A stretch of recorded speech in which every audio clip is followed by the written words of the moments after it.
বস আজকে আরও একটা থ্রিলার ছবি নিয়ে আলোচনা হবে মালায়ালাম ইন্ডাস্ট্রির। তবে এই ছবির যে প্রডিউসার আনোয়ার রশিদ, তার production house Anwar Rashid entertainment, এই হাউস থাকলে ছবির ওপর তোমাকে ট্রাস্ট করতেই হবে। মানে সে ব্যাঙ্গালোর ডেজ থেকে শুরু করে, ট্রান্স থেকে শুরু করে, উস্তাদ হোটেল থেকে শুরু করে এক্সেবার কারেক মালায়ালাম ছবি আমাদেরকে লম্বা সময় ধরে দিয়েছে। তো তার প্রোডাকশন হাউস মানে সেই ছবি ভালো হবে, এটা আমি প্রথমে নিশ্চিত থাকি। এবার এই যে ছবিটা এমনভাবে শুরু হয় যে তুমি ছবিটা দেখতে বসবে এবং তুমি জমে যাবে, এবং ছবিটা যে নোটে শেষ হবে সেই সময় তোমার মনে হবে সত্যি পুরো বিষয়টা ক্লিয়ার হলো বস, মানে এটা কি সত্যি পরিষ্কার করা হলো। কিন্তু ছবিটার জনরা ডার্ক কমেডি, মিস্ট্রিও রয়েছে, কিন্তু এমন একটা প্রশ্নে যায় ছবিটা আস্তে আস্তে এগোয় যে আমরা প্রত্যেকটা মুহূর্তে ছবির সাথে হুকড। ছবিটা হিন্দি ডাবিংয়ের সাথে কি আছে? হ্যাঁ, হিন্দি ডাবিংয়ের সাথেও আছে, সোনি লিভে রয়েছে। ছবির নাম হচ্ছে প্রবীণ কুরু সাপু। ছবির গল্পটা আমি একটু করে বলছি। একজন তারই শপের ওনার, সে গলায় দড়ি দিয়ে মারা যায়। এবার সত্যি কি সে গলায় দড়ি দিয়েছে? তার সাথে প্রত্যেকটা কাস্টমার যারা সেই সময় ওই ঘরে উপস্থিত ছিল, সবার কোনো না কোনো কারণে একটা রাগ রয়েছে। এবার যে পুলিশ অফিসার কেসটা ইনভেস্টিগেট করতে আসছে, সেই চরিত্র অভিনয় করেছে কে? বাসিল জোসেফ। এবং বাসিল জোসেফ এখন এমন নাম, সে ছবিতে আছে মানে ছবির কন্টেন্ট ভালো হবেই হবে। এরপর কি হবে, কে এর পিছনে রয়েছে, এবং শেষ একটা টুইস্ট। ছবির পজিটিভ দিক, নেগেটিভ দিক। প্রথম যেটা পজিটিভ দিক সেটা হচ্ছে এই ছবির প্লট এবং ছবির স্ক্রিন প্লে, যেটা তোমাকে পুরোপুরি ছবির সাথে বসিয়ে রাখে। 2 ঘন্টা 26 মিনিটের ছবি, একটুর জন্য এই ছবিটা বোরিং প্রমাণ হয় না। ছবিটা বারংবার গল্পে এমন কিছু টানাপোড়ান নিয়ে আসে যে আমরা হুক থাকি।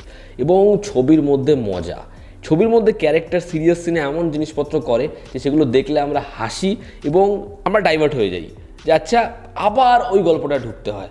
ছবিতে হয়তো কিছু সিন এমনভাবে এসেছে যেগুলো আগে হয়তো আমাদেরকে বলে দিয়েছে বা দেখিয়ে দিয়েছে, কিন্তু এমনভাবে এই গোলকধারাটা রচনা করা হয়েছে যে আমরা যখন দেখি আমাদের মনে হয় আচ্ছা এটা কোথাও একটা বলেছিল, আমার হাতের সামনেই ছিল, কিন্তু আমি ধরতে পারিনি। তো ছবির স্ক্রিন প্লে, ডায়ালগস এবং মজা সেটা ভরে ভরে আছে। সেকেন্ড হচ্ছে এখানে পারফর্মাররা। দেখো বাসিল জোসেফ, আমি বললামই, একজন টেরিফিক অ্যাক্টর, এবং সে এখানে ফাটিয়ে কাজ করেছে। তাকে দেখতে যেরকম শার্প লাগে, তার অভিনয় ব্যাপক। এখানে যদি কথা বলি সবিনের, তার ক্যারেক্টারটাকে যেরকমভাবে ডিজাইন করা, যেরকমভাবে সে হাঁটে, যেরকমভাবে সে ডায়লগ থ্রো করে, আমার হেভি লেগেছে। সাপোর্টিং ক্যারেক্টারের প্রত্যেকে, যে হচ্ছে বয়স্ক মহিলা, যে হচ্ছে দোকানে কাজ করে ইঁচড় ছাড়ায়, বা হচ্ছে সবিনের যে ওয়াইফের ক্যারেক্টার করে, যে বাবু, বা যে হচ্ছে ওখানে ওই এক্স আর্মি অফিসার, প্রত্যেকের পারফরমেন্স দারুণ। থার্ড হচ্ছে এই ছবির মেকিং, যেটা ব্যাপক। ছবিটা একটা অ্যাম্বিয়েন্স বানাতে পারে ছবির দৃশ্যায়নে। ছবিতে একটা জায়গা রয়েছে, চোখের মনিটা স্থির হয়ে রয়েছে এবং মাছিটা এসে বসবে। ওই যে শটটা টেরিফিক।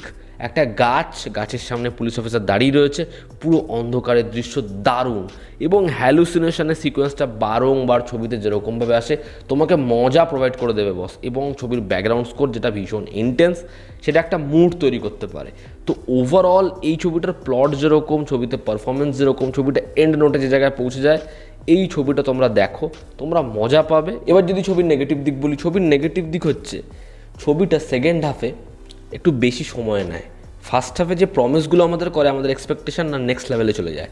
সেকেন্ড হাফে ওটা একটু ডিপ হয়, এবং ছবির যে ক্লাইম্যাক্সটা সেটা যতটা ভালো, সেটা প্রথম দেখায় যতটা ইমপ্রেসিং, তুমি যখন পরবর্তী সময় সেটা ভাববে তখনই কিন্তু হয়ে যাবে সমস্যা। এই ধরো আন্ধাধুনের মতোটা ছবি, সেই ছবিটা ওপেন এন্ড বলেই কিন্তু আমাদের ব্যাপক লাগে, কিন্তু এই ছবিটা হয়তো ওই দলে পড়তে পারতো, কিন্তু ছবিটাকে এমনভাবেই শেষ করা হয়েছে, আমি বলতে পারছি না। সেটা প্রথম দেখায় ভালো লাগবে, কিন্তু বারংবার রিকল করলে ভালো লাগবে না। তো এই ছিল আমার রিয়াকশন এই ছবিটা নিয়ে। তোমরা যারা ছবিটা দেখেছো তোমাদের কেমন লেগেছে জানিও। জনতা আমাদের পাশে আছে, আবার দেখা হচ্ছে, টেক কেয়ার।